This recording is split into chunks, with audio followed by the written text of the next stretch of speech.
Radiation risk in South Bend. Tonight, our WSBT fact finders get to the bottom of it. Some of you were really concerned about this morning. Lots of emails and phone calls into the newsroom. Radiation Network, which keeps an eye on counts across the country, issued a reading that radiation levels in South Bend were at a catastrophic level.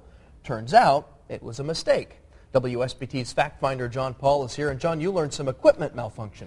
Yeah, Dustin, we talked to the owner of Radiation Network. He told us it was a false alarm, and he has no idea what caused it.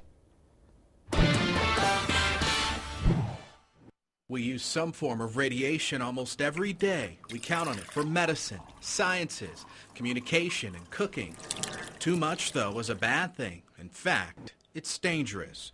Hey YouTube, this is Itchy, and we have a possible alert for the area of South Bend, Indiana. Radiation Network, which keeps an eye on counts across the country, issued a reading that radiation levels here were at a catastrophic level. That got people's attention. After that first call, another woman calls saying she lives in Texas and she tracks it and she's wondering what's going on there. Nearly a dozen people called and emailed WSBT News producer Ashley Henderson, most of them worried.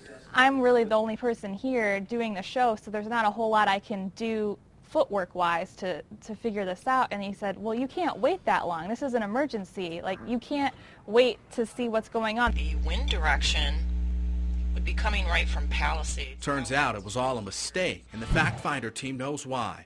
We called the Environmental Protection Agency and the Nuclear Regulatory Commission. People there told us there's no indication from their inspectors that there's been a radiation release. Nothing appears out of the ordinary. Our next call was to the owner of Mineral Lab, the company that runs Radiation Network. He told us it was a false alarm. Quote, my apologies to all. I have no idea what caused this. The alert level reading last evening appears to be a false alert from an equipment malfunction. Interesting morning for you. It was. And a spokesperson from the EPA told us Radiation Network's information does not feature EPA data. All of their readings came back normal. So what is the Radiation Network, and how did one of its trackers end up here?